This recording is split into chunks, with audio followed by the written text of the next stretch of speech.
Do you brush your teeth once and never do it again?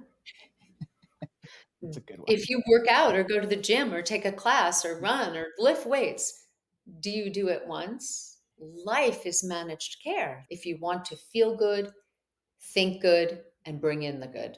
If it doesn't match what you feel internally or emotionally, you can't Mhm. manifest it, for lack of a better word, bringing it in, attracting it in.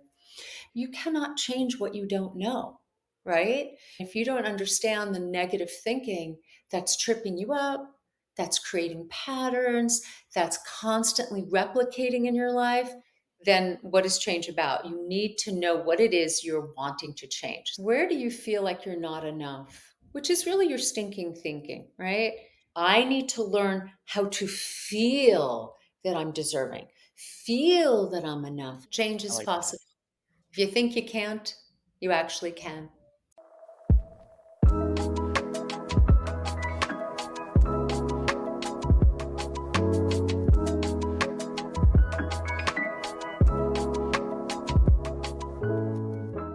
Hello, hello, hello, everybody out there in the world. Today, I have a guest on my podcast, and we're talking about healing and all the things relevant to doing better in life. My guest today is Jessica McIntyre. She's been a psychotherapist here in LA for about 30 years, and she's recently written a book called UNBREAK, a psychologist's remedy for healing the spirit in 7 action steps. And I've got her here with me today. Welcome, Jessica McIntyre. Hello. So good to have you. Um, I guess just tell us a little bit about yourself. What got you into this field? Well, I started off early in life as a creative. I was a dancer. I started dancing since I was 5 in New York City, and I performed with the Children's Ballet Theater. And that just meant I performed everywhere in New York City. And that's my first love. And then I decided to explore acting. And I still think of myself as a creative. But then I moved here from New York and I decided to go back to school and work on my intellect. And I realized when I was back in school that I was pretty much helping people my entire life, probably from my early childhood and the trauma that I suffered. And I had been in therapy for, at least 17 years. And when I decided to go back to school, it just opened up a whole new world for me. I realized that I was really on my path. Yes, I was a creative, but I was on my path because healing meant everything to me, both for myself and for others. And that's how I got into going back to school Amazing. for therapy. What inspired you to write this book with all of your experience? Oh my God. Okay. Well, in my therapy, I would always ask the question, what do I need to do? What is it that I'm not seeing? I understand psychologically why I feel this way. And nobody, and I'm saying nobody, I had about 5 different therapists over that almost 20-year period. Nobody was direct. Nobody would Mhm. say, well, this is what's getting in your way, and this is what you can do to overcome. They just listened and said, "How do you feel about that? And how does that make you feel? And why?" And I thought I was gonna pull my hair out of my head.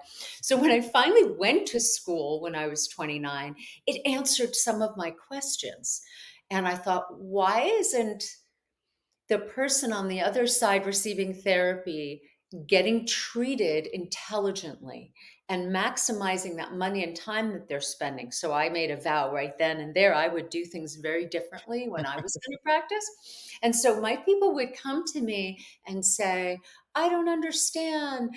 Why, how am I standing in my way? And I know I want this. Why don't I have it? And Mhm. this was much of what I was feeling when I was in therapy. So it tapped into such a deep part of myself. I thought, I've really got to figure this out, not just for myself, but for others. And so this great opportunity came along. It was called The Laws of Attraction. This had to be about, I don't know, 15 or 17 years ago. And people started coming in that were so mad. They're like, I've been working on therapy for over a decade, and I know what it is that's in my way, and I know what I want. Why don't I have it? Why don't I have it? Mhm. They were getting really angry. And I understood then, and then I coined this expression that they were thinking about what they wanted, but they weren't feeling deserving or connected to it. And Right. that was my first step really in the book before I even realized I was going to write a book, that I had to find a way to convey to everyone that just because you think you want something, if it doesn't match what you feel internally or emotionally, you can't Mhm. manifest it, for lack of a better word, bringing it in, attracting it in. And so this was tricky because the laws of attraction were saying, see it, feel it, see it, feel it. And all Right. my people were confused, right? They were saying, well, I do feel it. And that's when I said, no, you're think feeling You're it. thinking about it, you're not You're actually think feeling it. associating the feeling with it. Exactly, but many people who are very cerebral get very caught up with think feeling. They actually Mhm. believe that when they're thinking something, that they're feeling it. And so there's a definite difference between feeling and think feeling, which is Mhm. conceptual. And so that brings me to another part that I developed in the book. I mean, people do this, but nobody thought that this is what I need to do in therapy. I need to learn how to feel that I'm deserving, feel that I'm enough, feel that these thoughts that I'm having can create. And that really is the biggest part of the process, helping people become suggestible so they can feel what they want and be suggestible to themselves to attract it in. And that's what hasn't been being addressed. Yeah. So, those were the beginnings of how I formulated my book: think, feeling, suggestibility, all that fun stuff. Can you great. Can you articulate, like, the difference between thinking feeling and feeling in a way maybe you've got a story or an Sure. example? Okay. This is an analogy that I use because this feeling is a slippery slope. Yes. It's very hard because it's process oriented. So I will liken it to anyone when you have a first sip of wine or a drink, or if you have a hit of pot, what happens to you, physiologically in any drug induced state? It starts to spread to every cell of your body, and Yeah. it's physiologically felt. It could be or oh, whatever the feeling is, you feel it physiologically. It doesn't reside mentally. I know I'm Mhm. feeling this. In fact, when you say I know, it's an intellectual concept. When one says, I feel this, I'm experiencing this sensation, that's how you define that it's in the feeling state. I hope that's not too confusing. No, I don't think so. I was actually gonna add something Yeah. that what deepened this process for me is that I went back to school for hypnotherapy for a year, and God, did I love it. First of Yeah. all, I was able to leave my then 13 and 14-year-olds, and I've never been able to do that because I'm a single mom. It was very exciting to go back to school. But what I learned really solidified what I had been putting together in my own practice. And then it elaborated on the suggestibility. And then I Mhm. was able to apply it in the therapeutic process. I was able to get people to be more suggestible to the positive things in their life. And so this really enhanced that next idea I had that I didn't know yet I was going to put into writing. Yeah, I'm also a huge advocate of hypnotherapy. I really think that, as important and as helpful as like traditional talk therapy is, hypnotherapy gives you like that instant knowing Well, that it kind gives of, you know, instant knowing in the feeling state. right, right. And so I think it really helps kind of solidify and even advance whatever you're working on in traditional therapy a lot. I agree. Um, I agree. can you share like some profound experiences you've had, like either yourself with a client that kind of helped you see the shift starting to happen with people and you know inspired you to kind of put it in your book? Hmm. I don't specifically talk about hypnotherapy. I do talk about suggestibility, so that is a Yeah, part of yeah. it. I would say what really fascinated me, especially the first day I went to the class, and let's say there was about 20 people sitting in chairs. The instructor was like, "Okay, you're all in a trance." And I watched 19 people, I was the only one, who literally went back in their chair like this. I was I was laughing my you know what off. I said, "This is ridiculous. What is happening here? And why is everyone in a trance in 4 seconds?" And so this became my mode of operation when I was in school for a year learning about it, because there are people like me, definitely not in that class that I was in, but a lot of people are suggestible and a lot of Hmm. people aren't quite as suggestible, and a lot of people are resistant because they reside in their head and they're analytic. Yeah. Hello.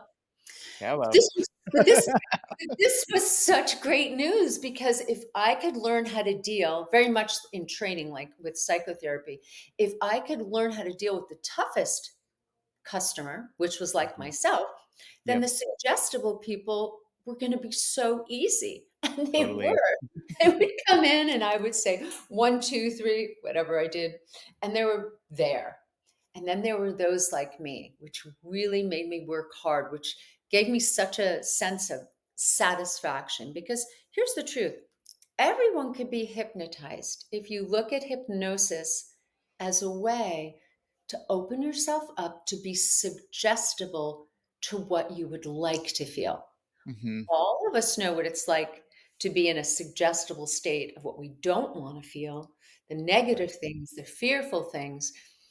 But you could turn that, you can flip that into, well, if I'm suggestible to the negative, I can be suggestible to the positive. You And certainly can. that's what I learned. I loved it. Amazing. What would you like to tell people more about your book? The steps and how it works. Is it the kind of thing where you should kind of start at chapter one and work your way through, or is life not really that neat and organized, and sometimes certain things happen in certain places? Both. Yep. I think it's good to start with, um, well, the first thing I do is outline, um, where do you feel like you're not enough? Which is really your stinking thinking, right? Your And everybody stinking has thinking. it. I like that. Stinking thinking. We come into the world, and I believe we all come in because our souls want to be healed. So Hmm. then that would be indicative of feeling not enough or a sense of trauma or whatever that is that we need to work on. So everyone has something to work on. So that's the first thing I open with, because you cannot change what you don't know, right? You can read the book, and if you don't understand the negative thinking that's tripping you up, that's creating patterns, that's constantly replicating in your life, then what is change about? You need to know what it is you're wanting to change. So that's really the first initial step, Hmm. right? Then once you identify that, and I do this in my practice all the time.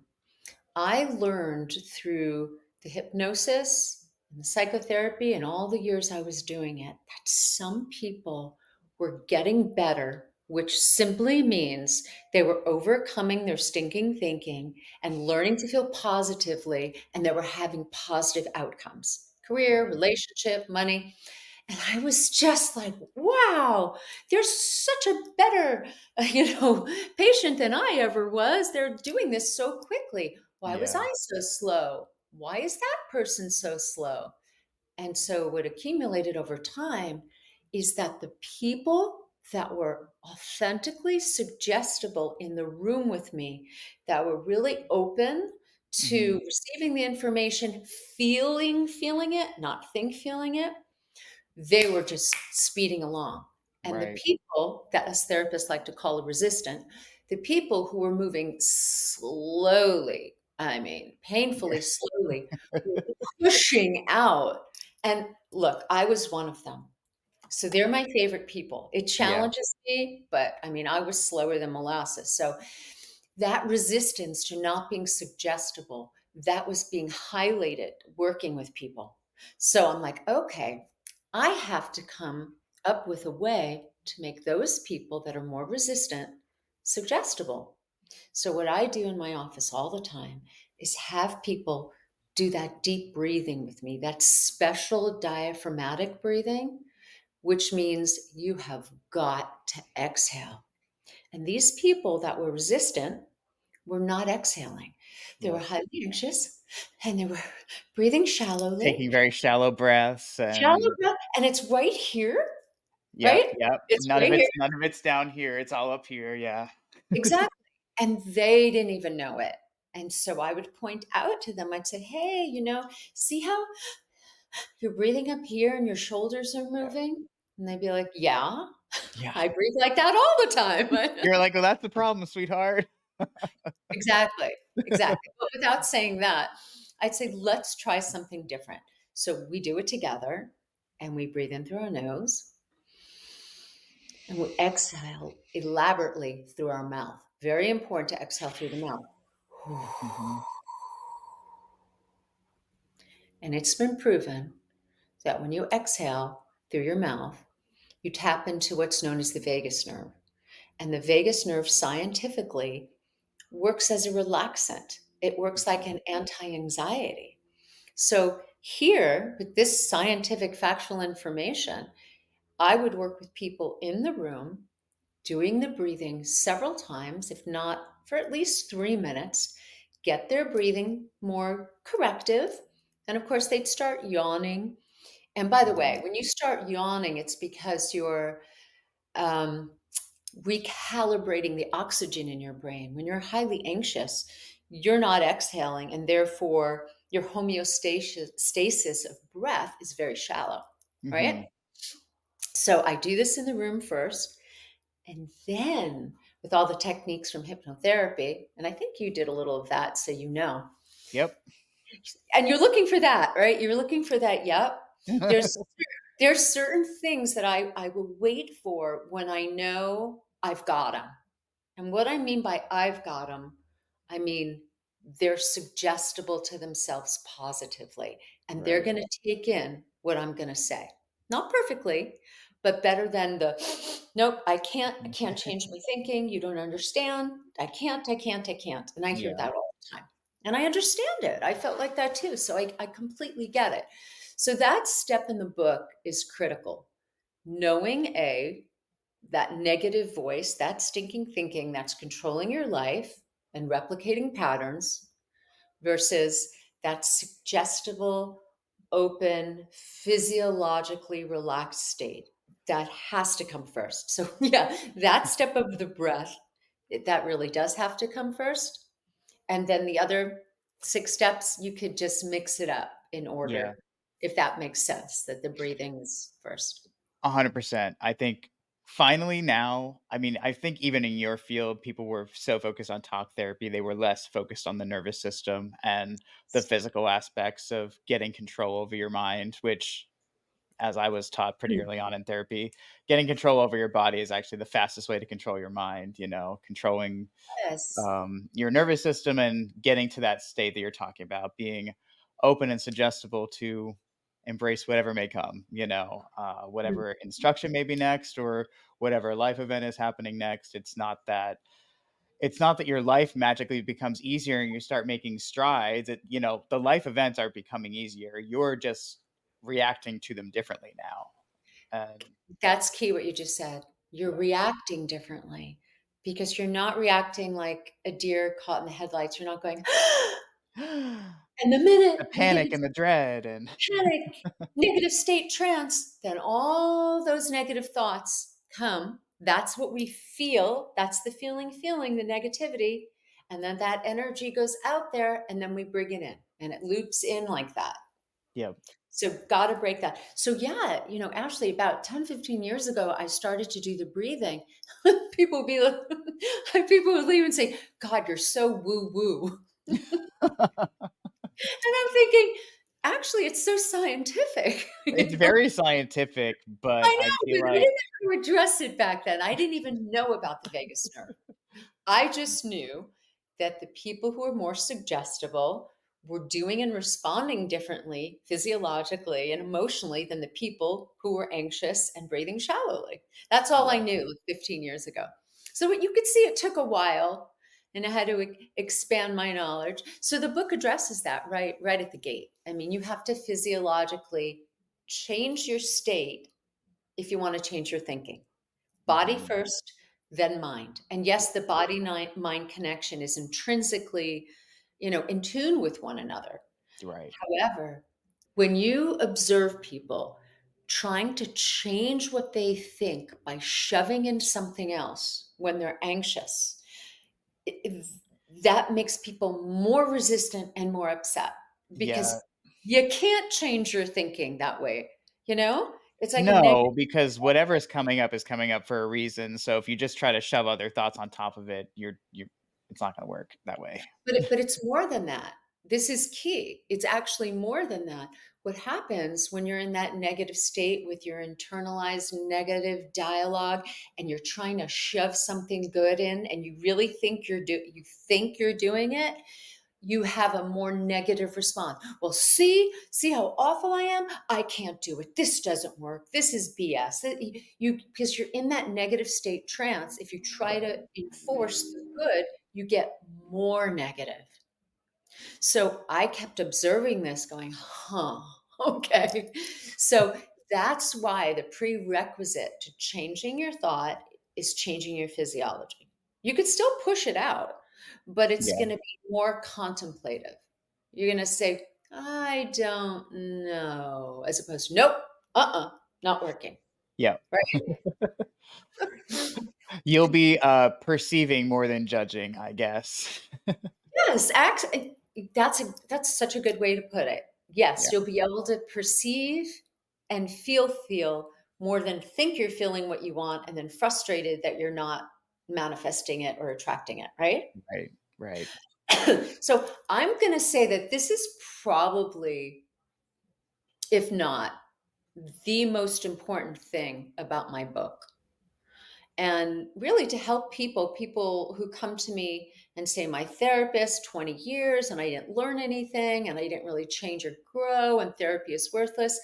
This is the key to change. You must physiologically be open and suggestible before we can start changing your internalized dialogue. Yeah. Period, bar none, full stop. Right? Mhm. Okay. Can you think of oh, sorry, were you gonna say something? No, no, go ahead. Can you think of a key moment where somebody had a breakthrough in this process and you were like, like, "That's it." So many. I mean, so many, but you have to understand, Ashley, it's visually palpable. Yeah. It's talking to someone once they're more suggestible and you physiologically can see, and I could do that on telehealth too. You see the aha, you see Yep. the eyes, because when we feel things, observe things, our eyes look in different directions, and the whole expression and the physiology of the person changes. And I'll Just say, lightens. I know what yeah, you mean. it expands, it lightens, and I'll say, you got that, Yeah. right? And they're like, yeah. And that happens all the time. So it wouldn't even really matter what I would say with someone that they're working on. It happens with everyone according to whatever they're working on, Yeah. right? Totally. I love when you get someone that has like that aha moment, but then and you can see their wheels turning. You're almost like, oh, they figured out that not only does this aha moment apply to this one thing we were talking about, it applies to all these other patterns of thought or behavior that been engaged in. Exactly. It has the domino effect. Yeah. And this is actually that step where that expression, you're standing in your own way, Hmm. that's the biggest aha moment. You're like, Yeah. oh my God. Once you I can take a step back and get out of your own way and observe it, more neutrally and kind of observe everything else that's going on in your life. Yeah, that's where it's like the one major breakthrough, like you said, a domino effect just pushes on through to the others, which is profound, I'm sure, for you and Yeah. definitely for me in what I do too. So, And you said something else that's really important. I mean, so important. You said when you observe that part of yourself, here's that piece that's intrinsic with being suggestible and feeling it and me being able to observe that. mhm, Something happens because you're not at one with your negative voice. You've released it because you are observing. You're not, right. "Oh my god, and I feel it, and it's terrible, and I Yeah, can't." You're observing it, you're not one with it. You've taken a step back, and therefore you can say, "Oh, I see what I have been doing, and now I'm aware of the other opportunities I can be, I can right, experience." So that's really key that you said that. It's not being present with the but right. observing it from a more relaxed, calm, suggestible state. Yeah, Key. Key yeah. before the change. Helping people understand that, you know, their thoughts about themselves are that's the thing that's holding you up the whole time. It's usually not what other people are doing, it's how you're perceiving it. And when you're in it, you feel like everything's happening to you. But when people step back and they're able to do that, when they're able to look at things, they're not in it so much and they don't feel like everything is happening to them. They're just observing it more neutrally, like we talked about. So you just said, thank you. Yeah, It's not happening to them. So I believe that we're placed here for higher learning, and these things that happen to us are happening for us. right. It's a gift as an opportunity I to was just grow. gonna say, it's not a problem, it's an opportunity, and even when things feel bad, they feel like a negative thing happening, it is an opportunity for change, for growth, for an experience that you were supposed to have here on planet Earth. It's any number of those things. Exactly. Now, that's a tricky thing that I have to deal with people when there's such an extreme trauma, or not even extreme trauma and abuse. Trying to, then I get to use all my psychological, all the theorists and the Yeah, theories that I love that are so juicy.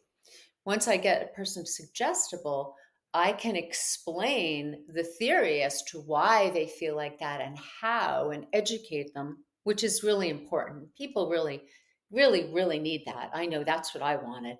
It's like a yummy, and you see people that like, oh, that makes so much sense. And mhm, people like things to make sense. So if you want somebody to feel completely differently than their negative self talk that they learned in their childhood throughout their life, you have to be empathic with them as to why they learned that. And that's a genuine feeling and genuine internalized voices that they feel, but also it's their gift that they can change if they want to. yeah. It's a dance, it's delicate. It's there for all of us, it's a choice, and, Yes. I think Yes. the And hardest thing about what I do and what you do to some degree is helping people understand that some of the positions you're in were absolutely a choice. no, and I use that word after someone's been with me for a while, because when Yeah, you have trauma, everyone has had some kind of trauma and negative voices in your head, it doesn't feel like a choice. yeah, And I that's know. what I've heard for almost 30 years. You don't understand. Yeah, I don't want to think like this. I don't want to feel like this. And so we have to be really careful. Um, we have to educate them and explain to them the specific things that happen psychologically, and yeah, then say, you didn't have a choice then. You couldn't have had a choice then. You're right. just doing what you know. You were And doing if I what you know, there was things this you is didn't know. perfect. You're right. So I do this with my people all the time. So if anybody was watching it that knows me, I will say to them explicitly, so you were trained really well and you're like a baby seal. Meaning you're doing exactly what you learned. So Right, you didn't have a choice. yeah, But then when you uncover all this, You do have a choice, and that's why you can change your life. Totally. And I get Mm. excited about that. Um, do you feel like there is I've spoken with somebody about this, now I can't remember who. Do you feel like there is a difference in the generations as far as people being more suggestible? Like let's say like boomers and up are a lot less suggestible and millennials on or Gen Xers and on down are a little more suggestible, or do you think there's like a pattern there for you in your practice or I definitely have that with cultural thinking and societal thinking, but not when it comes to suggestibility. It's almost like your own wiring. yep. Either you're very resistant or you're very like suggestible. Has to do with your own experiences. Mhm. Um, what else you wanna tell us about your book? My fabulous book here, very small, very easy to read. I wanted Very to digestible. very I yes, I wanted to make it so simple for the lay person to be able to do it. I think I did that. It's short, it's sweet, it's to the point. I don't want to give away all the different chapters that Yeah, really show you how to everything is really about do this to be suggestible, take this action to be that really heightens all your suggestibility. And with work at the end of the week or the end of the day or for the rest of your life, taking notes on what worked for you, what didn't work for you. So I give a little tricks of the trade. I think there's about, oh god, I'm going to say there's like a half dozen that yeah. really work. And then finally, the ultimate step, which is 6 before 7, is behavioral change. Mhm. Because again, psychotherapists, somebody even asked me the other day, "Do you do CBT?" And when I was training, and when all my colleagues were training, we were like, "CBT, that's for non-therapist therapists. We're Freudian and Jungian, and we do the deep work." Yeah. Well, such bullshit because you have to change your behavior if you want to change. Well, You it's like everybody watched the movie The Secret, and they thought that the key to unlocking all of the riches and all of their dreams in the world was just to think about it and never actually do anything about it, you know? That's when I said when the laws of attraction, and I should have said The Secret when it came to my office about 15 years ago and people were frustrated. It was just about, I want it, therefore I have it. Yep. A, you don't know if you're really wanting it because you're think feeling it. And B, you're not changing any of your behaviors to Right. bring it in. So this is exactly my book You're not is exactly, my letting book the is about universe. the secret, but the secret to have the secret become yours. How's that? That's good, yeah. The secret to Yeah, become it's important to, uh, you know, let the universe actually know that you want the change that you're seeking by taking exactly. action, by changing your behavior, by all of those things. Exactly. And when you change your behavior, you're enforcing your own suggestibility that you believe you deserve it or can have it. Mhm. So that's a big part of the component too. We need to be aligned, body, mind, and spirit, with what we deserve and what we want. And so that's why I broke it down into steps. Um, and that brings me to another thing therapists will leave out of therapy besides the behavior. Um, they'll leave out always, mm, you can call it spiritual. Yeah, I try to entertain it with people in a way that using the word philosophical because it's less woo woo than spiritual. totally. It's really the same thing. Yeah. What is your belief system about change? What is your belief system about, and I say in my book, the universe having your back?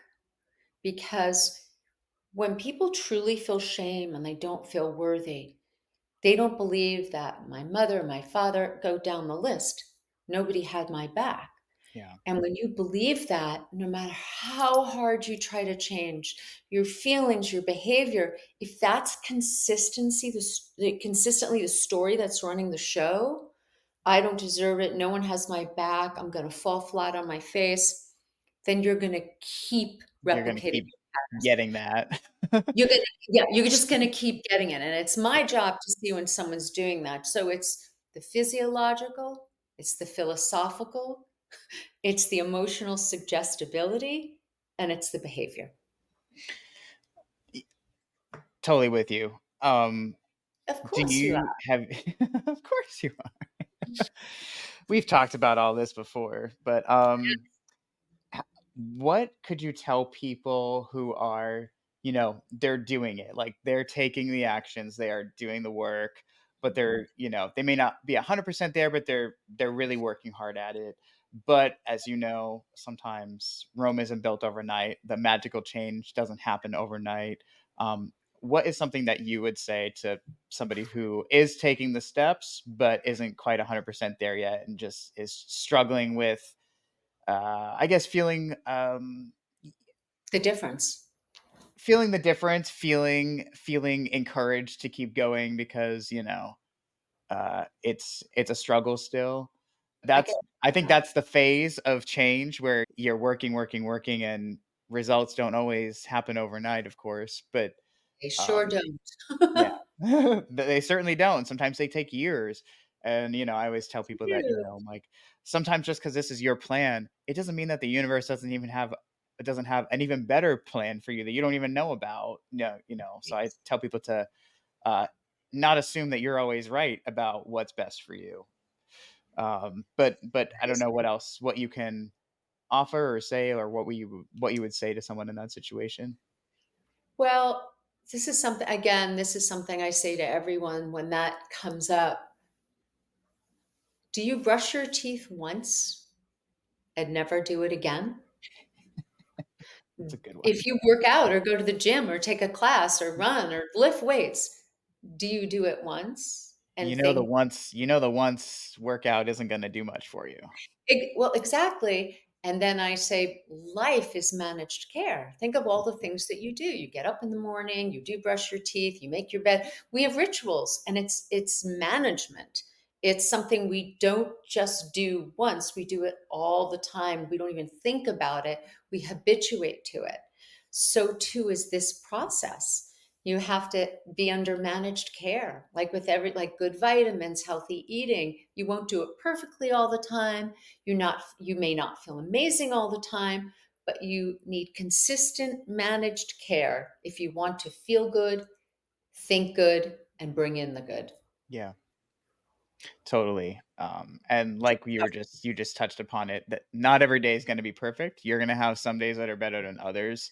It's about showing up and still sticking with your plan of doing the work on yourself instead, and we touched upon this a little bit earlier, but it's not so much that life magically gets easier when you start doing work on yourself. Like all the same stuff that's happening to somebody who's in a bad place and somebody who's happening in a good place are probably not that much different, but the person who's in a better place is the one who reacts to it differently. So, instead of Yes.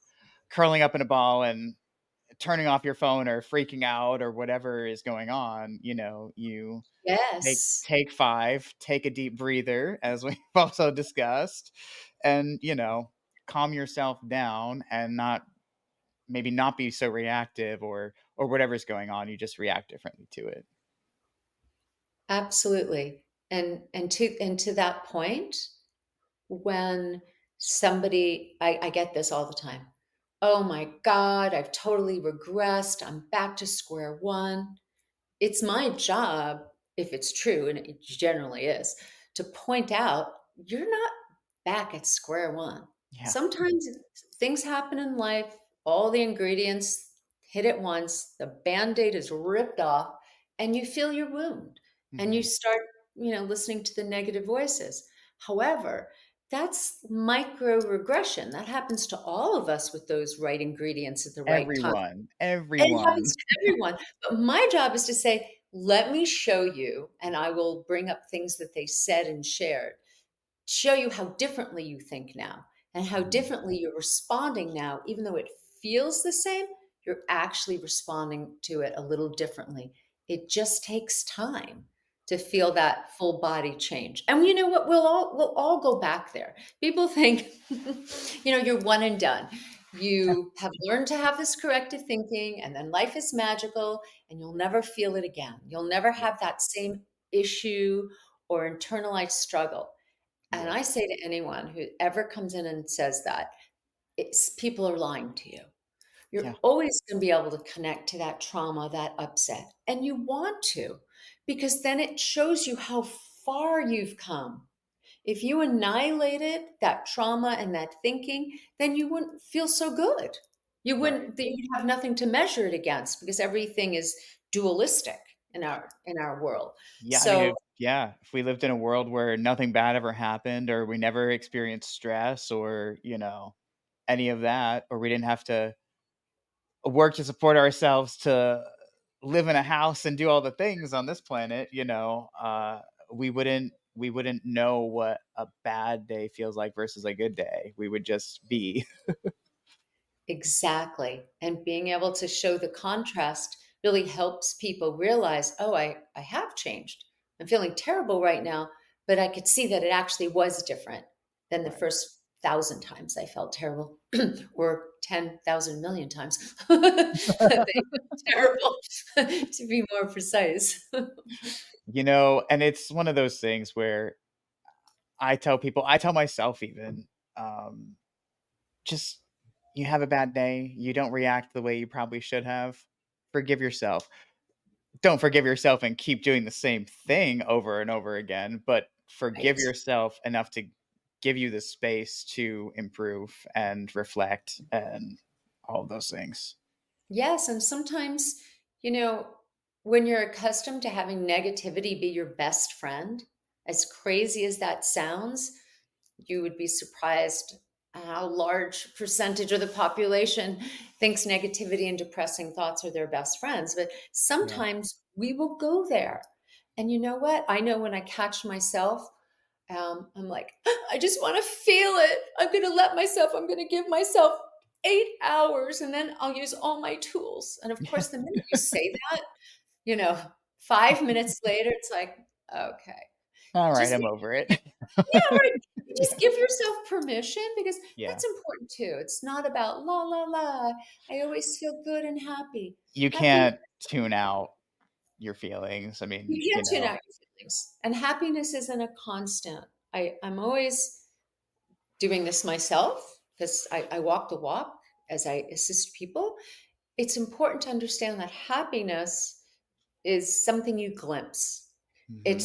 It's a fleeting experience. What we do is strive through process to get there all the time, Right. through the good breathing, Yeah. through the positive suggestibility. We're doing that to feel happy. Right. So happiness is process oriented. Life is a process of experiencing love and giving love, and you're stringing together the good and all of those experience, because it's inevitably going to be a roller coaster ride. Exactly. Exactly. Yeah. um Life is fun, life is wild, but Life is hard. it's hard, it's really hard, especially on earth. It's hard coming to earth. It really is. Yeah. And then if you ask people when you try to get them to be more philosophical or spiritual, why do you think you're here? That's always the best question. And I always say, I don't mean here in therapy with me. And why do you think you're here? What are you Yeah. here to learn?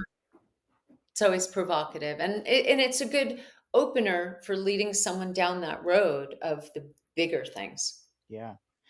And I think that some people get caught up in, well, if I'm not here for some giant venture, like if I'm not going to cure cancer, or if I'm not going to make some massive contribution to the world, or be a famous athlete or a rock star or whatever, then what am I doing here? I think actually some of people's most important life missions that get overlooked is like being a nurturer, being a loving parent and a matriarch, or whoever the person is. I think that some of the less intense life missions, if you will, are the most important ones, because if it weren't for the nurturers in the world, and people who are just here to experience and give back in smaller but actually very large ripple effect ways, you know that it's all an important life purpose of being here. So I think that, I don't know, I've had clients before that are like, well, I've been a mom. I'm like, That's an important job. You Yeah, but I know? would say if my little one wants to say hi. Oh, she ran away. Oh, Um, child. and again, that is incredibly true. However, I would add that the most important thing isn't the grand scheme of things like curing cancer, which would be phenomenal, Yeah. more grand than being a nurturer, because a lot of people who have trauma can nurture others. It's Yes. about why are you here? Maybe it's to forgive yourself. Maybe it's to forgive your parents. Maybe it's to nurture your own self, which is generally the case. That's Mhm. the biggest reason why you're here, to heal your soul from the injuries, the injustices, the painful experiences, and to love yourself. Mhm. It Yep. seems so simple, but it's huge. It's easier said than done, I think, for most of us, and, there's so Yeah. much negativity out there that I feel like negativity, anger are easy choices because it's readily available to you as soon as you walk outside the door, it's what you Wait, choose to do. actually, when you walk inside the door, that's what I'm trying to True, say. true. We're attracted to it out there if it magnetizes to what we feel in here. That's when you Yeah, get the big, yeah, so I think that that question of why do you think you're here, when you break it down and you keep getting this very neurolinguistics, you keep breaking it down and breaking it down and breaking down. It's because your soul wants to feel what you didn't get in your childhood: yeah, lovable, enough, smart enough, pretty enough, all the things. And that has to be enough. And then the other things are icing on the cake. Yes, and now I'm a great mom and a great, but it has to come from the self. yeah. That's the purpose. Building upon those experiences and transforming them, transmuting them Yep. is so rewarding, and, it's I don't know how to say this. It's actually almost kind of fun recreating experiences as an adult that maybe you didn't have as a So kid fun. because I call you're it the second childhood you the always second want. childhood is great. It's more fun because you bring your grown-up mind and then you get to be playful and let go of things Yeah, and speak so kindly to yourself. It's just I think it's, in my mind, that's the best thing that one could have and totally. experience in their life. And recreating them in an adult's way. And it's fun when you're an adult because nobody can tell you, "No, you can't have ice cream at, like, 10 AM," or whatever you're trying to do. That's Um, right. That's yeah, right. healing the child as an adult can be Mm, really fun. mhm. I, uh I have one more question for you. Okay, it sounds like it's gonna be a big one. Go for it. Well, it is and it isn't. It's relevant. Um, for everybody out there listening, what do you think is current that people really need to hear right now? Change is possible. Change I is like that. possible. If you think you can't, you actually can. Yeah. And I'd add, not just on an individual level, but on a collective level, change is possible for all of us. Absolutely. And by the way, with the political climate and everything, people come in and they feel so helpless. Yeah, So I will say to that, the only thing we could do, which is the biggest thing, is heal on an individual level, love on the individual level, because love is healing. And when you love yourself, it cycles out, it cycles in. And if everyone was to love themselves, we would then collectively feel love. And that does change our outer world or climate. So it starts with one person, it starts with yourself. So you can do something. Change is possible. yeah, I love it. Amazing, amazing. Well, thank you so much for coming on and sharing your book and sharing your practice and what you do every day. And this has been a great conversation that I think people need to hear. Things are a bit wild and there's a lot going on. Go inward, take those deep breaths, get Jessica's book so you can figure the rest of it out and keep improving and be patient and kind with yourself as well. Oh, Ashley, I want to thank you because on a Sunday morning, I Don't even know how all this came out, but it's because of you and the many conversations we've had, because you're open, you're psychological, you're spiritual. So thank you for engaging in this because it means so much to me and I know it means so much to you. So maybe we could help some people. It's what I'm here for out there in the world. This is my purpose. So I'm just here to spread the message far and wide as much as I can. Ditto. Thank you, Ashley.